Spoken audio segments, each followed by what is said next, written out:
apparitions d'êtres venus d'un autre monde pour interagir avec les humains sont nombreux et relativement similaires. Pour les historiens classiques, il s'agit de métaphores évoquant la religion et la spiritualité. Mais selon les défenseurs de la théorie des anciens astronautes, Popol Vuh, comme d'autres mythes de la création, constitue la preuve d'un contact extraterrestre il y a bien longtemps.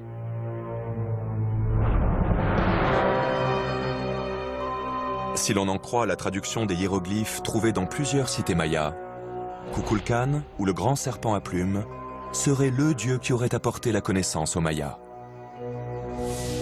De tous les dieux que les Mayas vénéraient, le plus important de tous était le serpent à plumes, ou Kukulkan. On retrouve son image à travers tout le monde maya.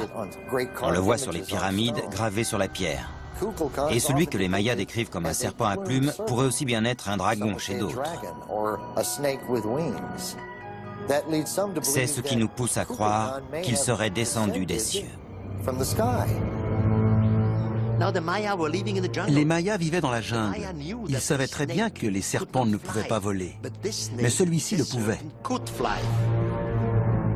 Selon les plus anciens mythes, Kukulkan était celui qui enseignait aux jeunes Mayas. Il aurait choisi 8 enfants entre 7 et 12 ans. Il leur aurait appris des matières telles que les mathématiques, l'astronomie et autres sciences. Plus tard, Kukulkan aurait disparu, mais non sans avoir promis qu'il reviendrait dans un avenir proche. Ces enfants sont devenus les premiers prêtres et enseignants mayas.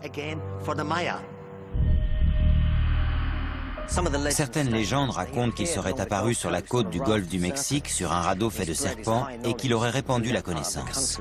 Aujourd'hui encore, les Mayas le considèrent comme le dieu qui a apporté dans cette partie du monde le savoir et la civilisation.